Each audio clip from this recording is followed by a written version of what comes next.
लहान मुलं शाळेत जाताना भाजी पोळी खायचा कंटाळा करतात का? किंवा भाजी पोळी टिफिनमध्ये न्यायलासुद्धा कंटाळा करतात का? तर अशा वेळेस ना तुम्ही त्यांना ना हा टिफिन बनवून द्या किंवा हा नाश्ता करून द्या.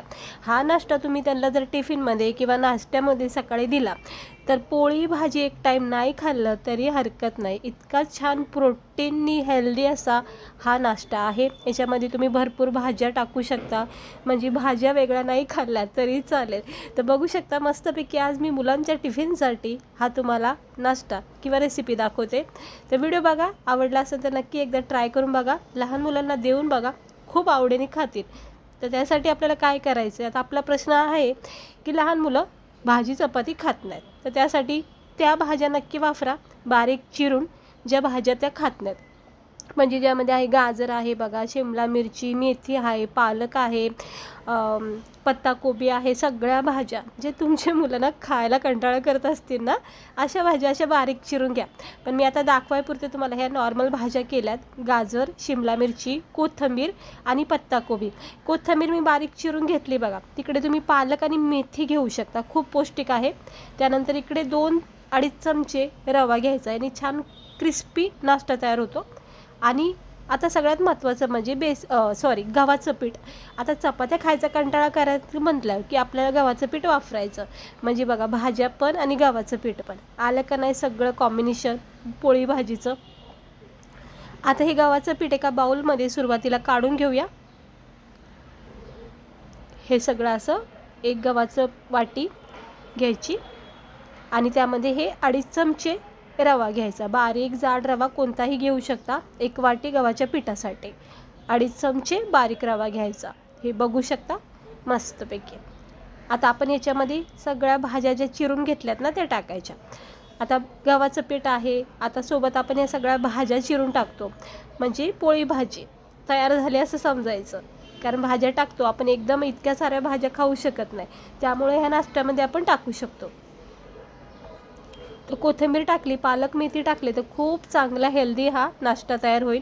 सोबत थोडासा गरम मसाला टाकायचा चव येण्यासाठी, थोडंसं लाल तिखट टाकायचं, कारण की लहान मुलासाठी बनवतो म्हणून तिखट जरा कमीच करायचं. चवीनुसार मीठ टाकायचं आणि जिरे टाकायचे. ओवासुद्धा तुम्ही इथं कुस्करून टाकू शकता. आता आपल्याला काय करायचं, थोडीशी हळद टाकायची आणि थोडं थोडं पाणी टाकून ह्याचा बॅटर बनवायचा. हे बघा, अगोदर हे सगळं हळद, मीठ, गरम मसाला ह्या भाज्यासोबत पिठासोबत व्यवस्थित मिक्स करून घ्या. इकडे बघू शकता मस्त असं पहिलं हे हाताने सुद्धा मिक्स करू शकता, पण चमच्याने जरा सोपं जातं. आणि हे असं थोडं थोडं पाणी टाकून ह्याला व्यवस्थित हलक्या हाताने एकजीव करून घ्यायचं. जसं लागन तसं पाणी टाका, एकदम पाणी टाकायचं नाही, कारण आपल्याला रनी बॅटर नको आहे. थोडासा थिकनेसपणा हवा याच्यामध्ये, म्हणजे घट्टपणा हवा आहे. हे बघा, आता गव्हाचं पीठ असल्यामुळं हे असं चिकट असतं, आपल्या सगळ्यालाच माहिती आहे. त्यामुळं याच्यात थोडं थोडं पाणी टाकत राहायचं, जेणेकरून व्यवस्थित हा बॅटर तयार होईल.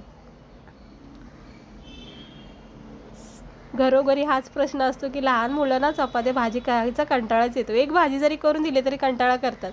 मग अशा वेळेस हा नाश्ता तरी खूप फायदेशीर ठरेल तुम्हाला. याच्यामध्ये भरपूर भाज्या टाकू शकता. आता मिक्स करून घेतले बघा. अजूनही घट आहे, अजून थोडंसं याच्यामध्ये पाणी टाकून हे बघा, हे असं परफेक्ट टेक्स्चर बनवा पिठाचा. अजिबात पातळ पण नको, अजिबात घट्ट पण नको, एकदम व्यवस्थित. हे बघा, असं सहज पडलं गेलं पाहिजे. तर झालेलं आहे परफेक्ट बॅटर. थोडंसं तूप किंवा तेल इकडे वापरू शकता, मी नॉर्मल तेल वापरते. आणि हे बॅटर आता लहान मोठे छोटे तुम्हाला जसे आवडतील तसे याचे असं स्नॅक्स बनवा. हे बघा, हे असे. आता याला अजिबात लगेच पलटी करायचं नाही, थोडा वेळाला सेट होऊन द्यायचं. खाली याचा कडकपणा तो तयार होत नाही तोपर्यंत याला असं ठेवायचं. अगदी स्लो गॅस ठेवायचा. आणि तुपामध्ये केलं, बटरमध्ये केलं तर अजूनही चांगली याची चव येईल. हे बघा, तेल जरा जास्त झालं तर मी कमी केलं आहे. खूप कमी तेलामध्ये होणारा हा नाश्ता आहे हा. असं कढीने अगोदर पहिलं चेक करायचं. तुमचा जर नॉनस्टिकी तवा असेल तर सहजपणे हे तयार होतात. हे असं हलक्या हाताने याला पहिलं सोडून घ्यायचं आणि मग चमच्याच्या सहाय्याने याला पलटी करायचं. बस बघू शकता किती सुंदर सोनेरी गोल्डन असा रंग आलेला आहे. आणि असं खरपूस भाजून घ्यायचं, अगदी स्लो गॅस करायचा आहे, हाय फ्लेम नाही ठेवायचा. सगळ्या भाज्या वगैरे आपल्या शिजल्या जातात. हे बघा, हे असं दोन्ही साईडून प्रेस करून मस्तपैकी याला भाजून घ्या. कडकपणे छान याला कडक होईपर्यंत भाजा. किती सुंदर रंग आलेला आहे, तुम्ही पाहू शकता. एकदम असा लाल भडक रंग आलेला आहे, चॉकलेटी चॉकलेटी. हे असा रंग येईपर्यंतच याला भाजायचं, जास्त काही करपून द्यायचं नाही. तुम्हाला वाटलं की आता कडक झाले की लगेच काढून घ्यायचं. तर बघा किती मस्त झाला आहे बघा हा आपला पहिला नाश्ता. ह्या पिठामध्ये तुम्ही भरपूर सारे करू शकता, म्हणजे घरामध्ये सुद्धा सगळेजण खाऊ शकता नाश्त्याला. थोडंसं तेल टाकायचं. सुरुवातीला माझ्याकडून जरा जास्त तेल टाकण्यात आले म्हणून तुम्ही वाटीमध्ये काढून ठेवलं आणि तेच वापरते बघा थोडं. आता पुन्हा एकदा बॅटर घ्यायचा आणि हे असं लहान मोठे तुम्ही याला पोळीसारखं करू शकता. परत सेम प्रोसेसनी करायचं. स्लो गॅस ठेवायचा, थोडा वेळ जाऊन द्यायचा आणि मग याला पलटी करायचं. हे बघा असं 2 चमचेच्या साहाय्याने मला जरा सोपं जातं. पलटी करायचं. बघा किती छान रंग येत चाललेला आहे. आणि असं दोन्ही साईडून भाजून घ्या. झालेलं आहे. अजून 1-2 करते आणि मग तुम्हाला गरमागरम झालेले दाखवते. तर किती छान झालेले आहेत हे आपले पोळ्या बोलू शकता तुम्ही याला. पुन्हा एकदा थोडंसं तेल टाकते आणि 1-2 अजून करून घेते. तर हे गरमागरम बघा शेवटचा आहे हा. गरमागरम आहे, वाफा निघतात. हा शेवटचा आहे, म्हणजे 4 केले आहे सुरुवातीला, ते तुम्हाला दाखवते.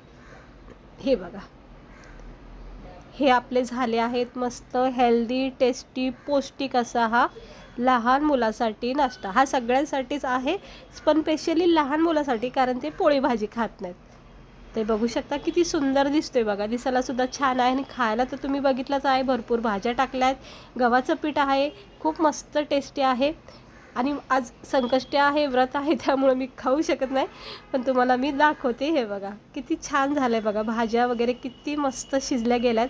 आणि हे बघा किती परफेक्ट असा हा भाजला गेलेला आहे. अगदी एकदम सुंदर झालेला आहे.